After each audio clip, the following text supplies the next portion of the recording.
কেন? বড় হলে কি তোদেরকে আমি অ্যালাউ করবো না? বল কেমন লাগছে প্রথম আমার এখানে? তাও তো অনেক রাত করে এলি অ্যাকচুয়ালি, মানে আরো দোকানদানি ছিল, সব বন্ধ হয়ে গেছে। Welcome to my house. এসো তোমরা, তোমাদের সাদর আমন্ত্রণ। না না, ভেতরেই খোল, বাইরেও খুলতে পারিস, কোনো অসুবিধা নেই। কেমন লাগছে? তো এখন বাজে কটা? 5টা বাজে। তো এখন সবাই রেডি হচ্ছে। এই যে একজন রেডি হচ্ছে, আমরা দুজন কিন্তু রেডি। একজনের জন্য কিন্তু, হ্যাঁ সবে উঠেছে, কিন্তু সেই কালকে বড় বড় ডায়লগ দিচ্ছিল, সেই ভিডিওটা দেখতে। সবার আগে ও ঘুমিয়েছে, এখন সবার লাস্টে ওই উঠলো। তো সবাই রেডি হয়ে গেলে আমরা জাস্ট 10-15 মিনিটের মধ্যে বেরিয়ে যাব মন্দারমণি ট্রিপের জন্য। এখানে তো প্রচণ্ড বৃষ্টি হচ্ছে, দেখা যাক। তাহলে তোমরা নিশ্চয়ই বুঝেই গেছো যে এই ভ্লগটা হচ্ছে আমার জন্মদিন উপলক্ষে যাওয়া মন্দারমণি ট্রিপের ভ্লগ। তো এখন বাজে হচ্ছে ভোর 5:30, আর চারিপাশটা প্রচণ্ড শান্ত, আর একটু আগেই বৃষ্টিও হয়েছিল। তো চারিপাশের পরিবেশ আকাশ দেখেই বুঝতে পারছো, মেঘলা ওয়েদার। আর আমরা এখন ভোর ভোর উঠে যাব হচ্ছে ধর্মতলা।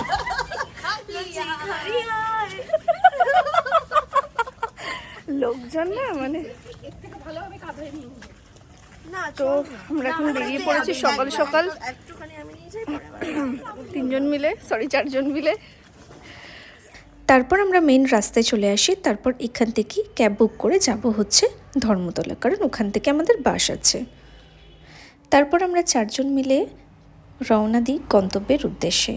জাস্ট কিছুক্ষণ আগেই এখানে বৃষ্টি হয়েছিল, তো কাঁচের লেগে থাকা জলের বিন্দু দেখে আশা করি বুঝতেই পারছো। আর এই ধর্মতলা যাওয়ার আগের যে রাস্তাটা না, এই রাস্তাটা আমার ভীষণ প্রিয়। তার উপরে মানে বিশেষ করে যেহেতু একদম সকালবেলা, মানে সকালে বলা যায় না, খুবই ভোরবেলা, চারিপাশটা মানে শান্ত স্নিগ্ধ, আর তার সঙ্গে মানে এখনও টিমটিম করে রাতের আলোগুলো জ্বলছে আর কি। সত্যি পরিবেশটা এত ভালো লাগে। আর তারপর আমরা চলে এসেছি ধর্মতলায়। তারপর এখান থেকে আমরা হচ্ছে চাউলখোলা যাওয়ার বাসে উঠবো, কারণ হচ্ছে ডিরেক্ট তো মন্দারমণি যাওয়ার ওভাবে কোনো বাস নেই। তো চাউলখোলা থেকে তারপরে হচ্ছে বাসে করে যেতে হয় মন্দারমণি। তারপর আমরা বাসে উঠে পড়ি এবং আমাদের বাস ছিল প্রায় সকাল 6:10 নাগাদ। তারপর প্রিয় মানুষদের সঙ্গে নিয়ে চললাম আমাদের গন্তব্যের উদ্দেশ্যে, আঁকাবাঁকা এই সবুজ পথকে সাক্ষী রেখে। তো আমাদের এখান থেকে মোটামুটি চাউলখোলা পৌঁছাতে 3 থেকে 4 ঘন্টা সময় লাগবে। সো আমরা এখন কোথায় আছি? চাউলখোলা। এই আমরা বাসে উঠেছিলাম তখন কটা? 6:10 বাস ছিল, আর এখন বাজে হচ্ছে 10টা। এই ফাইনালি মানে 10টার সময় আমরা চাউলখোলা এসে নামলাম। তো আমরা এখন চাউলখোলা থেকে যাচ্ছি হচ্ছে আমাদের গ্র্যান্ড মন্দারমণি রিসর্টে। তারপর এখান থেকে আমরা একটা অটো ধরি এবং অটো করে যাই হচ্ছে আমাদের মানে যে রিসর্টটা, সেই রিসর্টের উদ্দেশ্যে। এবং আমাদেরকে এই অটোতে দাম নিয়েছিল হচ্ছে 250 টাকা করে।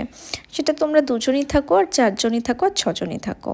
তো আশেপাশের পরিবেশটা দেখছো, আকাশটা কি সুন্দর, তাই না? তো তোমরা ভাবছো যে এতদিন আগের ভ্লগ কেন এখন দিচ্ছি। তো ব্যস্ততার কারণে একদমই ভ্লগগুলো দেওয়া হয়ে ওঠে না।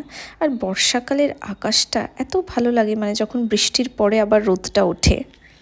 অ্যান্ড আমাদের অটো করে প্রায় ওই 20-25 মিনিটের মতো সময় এসেছিলো। অ্যান্ড ফাইনালি আমরা রুমে চলে আসি, এবং আমাদের রুমে একটা কিং সাইজ বেড দেওয়া হয়েছিল আর কি, যেহেতু আমরা 4জনই একটা রুমে থাকবো। অনেক সময় 3জনের বেশি অ্যালাউ করে না, তো আমরা আগে থেকে সেভাবেই আর কি কথা বলে রেখেছিলাম যাতে আমাদেরকে 4জনই একটা রুমে অ্যালাউ করা হয়। রুম ভীষণ এক্সস্টেড, খুব গরমও আছে। আর এটা হচ্ছে আমাদের রুম থেকে বাইরের ভিউটা। 12:30। তো আমরা এখন পুলে যাব। তো ফ্রেশ হয়ে এরপরে আমরা যাচ্ছি হচ্ছে পুলে। তারপর পুলে এসে আমরা অনেকটা সময় কাটাই এবং বন্ধুরা মিলে অনেক অনেক মজা করি। আর সত্যি বলতে আমরা উইকেন্ডসে এসেছিলাম স্যাটারডে সানডে দেখে, বাট তার সত্ত্বেও কিন্তু রিসর্টটায় অনেক কম ভিড় ছিল, আর পুলেও কিন্তু আমরা ছাড়া তখন কেউ ছিল না। তারপর পুল থেকে উঠে আমরা জমিয়ে লাঞ্চ করি। অ্যাকচুয়ালি লাঞ্চের ক্লিপগুলো আমার কাছে ছিল না, তো তোমরা চাইলে হচ্ছে আমার মিনি ভ্লগে গিয়ে দেখে নিতে পারো। আর তারপরে আমরা লাঞ্চ করে একটু রেস্ট নিয়ে তারপরে একটু সন্ধ্যের দিক করে আমরা আসি হচ্ছে সি বিচে, এবং সি বিচটা আমাদের রিসর্ট থেকে একদম ওয়াকিং ডিস্টেন্সে ছিল, 2 থেকে 3 মিনিট আর কি। তারপরে সি বিচে এসে আমরা এখানে একটু চিকেন পকোড়া এবং পমফ্রেট মাছ খাই আর কি। কিন্তু এখানে জিনিসগুলোর দাম তো বেশ ভালোই দাম ছিল, এক্সপেন্সিভ ছিল। তো যেটা হয় আর কি, মন্দারমণিতে এমনি সব জিনিসের একটু দাম বেশি, তো সেটা মাথায় রেখেই আর কি যেতে হবে। তো সন্ধ্যেবেলা এখানে প্রচণ্ড হাওয়া দিচ্ছিল, ভারী মজাও হচ্ছিল। তারপর আমরা সি বিচ থেকে ঘুরে রুমে চলে আসি, এবং ওরা হচ্ছে ফ্রেন্ডসরা মিলে আর কি আমার বার্থডে প্রিপারেশন করছিল, কিভাবে বার্থডে ডেকোরেশন করবে আর কি, কিভাবে ব্যাকগ্রাউন্ডে কি সাজাবে। যেহেতু এখন এই বউগুলো ভীষণ পিন্টারেস্টি লাগে, তো ওরকমই কিছু একটা ব্যাকগ্রাউন্ড আর কি করা হবে। তারপরে আমরা ডিনারটা করে নিই, কারণ এদের ডিনার হচ্ছে 9টা থেকে 9:30টার ভিতরে করে ফেলতে হবে। তো সেজন্য, আর বার্থডে সেলিব্রেশন যেহেতু রাতের দিকে হবে, তো আমরা ডিনার করে নিই। আর ডিনারে ছিল আমাদের ভেজ ফ্রাইড রাইস, আর তার সঙ্গে ছিল চিলি চিকেন, এবং তার সঙ্গে ছিল হাক্কা নুডলস। এবং খাবারের কোয়ালিটি এবং কোয়ান্টিটি দুটোই ঠিকঠাক ছিল, এবং খাবারের টেস্ট নিয়ে জাস্ট কোনো কথা হবে না। সত্যি খাবারগুলো মানে ভীষণই ভালো ছিল, ভীষণই টেস্টি ছিল, এবং খাবারের কোয়ান্টিটিও আমাদের 4 জনের জন্য ঠিক ছিল। It's my birthday. সো এটা হচ্ছে আমার বার্থডে লুক ছিল। আর সত্যি এখন এই ভিডিওটা আমি এডিট করতে গিয়ে একটু ইমোশনালি হয়ে যাচ্ছি। সত্যি মানে বার্থডে ডেকোরেশনটা তোমরা দেখতেই পাচ্ছ যে কত সুন্দর ব্যাকগ্রাউন্ডটা লাগছে। মানে সত্যি থ্যাঙ্কস, অনেক অনেক থ্যাঙ্কস তোদেরকে এত সুন্দর করে আমাকে বার্থডেটা মানে এত সুন্দর ডেকোরেশন করার জন্য, এবং অনেক ভালো ভালো গিফটসও পেয়েছিলাম। And hello, good morning everyone. আর আমরা হচ্ছে যেহেতু কাল অনেক রাত অবধি আর কি হই হুল্লোড় হয়েছে, সেজন্য আজকে সকালবেলা উঠতে আর কি অনেকটা লেট হয়ে গেছে। আর আমাদের প্ল্যান ছিল যে আমরা ভোর ভোর উঠে বা সকাল সকাল উঠে আর কি একটু সি বিচে যাব। সকালের সি বিচটা আরও দেখতে ভালো লাগে, কিন্তু বাই দ্য ওয়ে আমাদের লেটই হয়ে গেছে। High, good morning. আর এখন বাজে হচ্ছে 11:12। এই যে আমার মহিলা মিত্র সবাইকে নিয়ে এখন আমরা 4 জন মিলে বেরিয়েছি আর কি সি বিচে ঘোরার জন্য। তারপর আমরা সি বিচে আসি এবং দেখি বেশ অনেক লোকজন সবাই সবার মতো করে এনজয় করছে। আমরাও এখানে খুব এনজয় করি, ফটো ক্লিকস করি, অ্যান্ড দেন তারপরে আমরা রুমে চলে যাই। এবার হচ্ছে বাড়ি যাওয়ার পালা।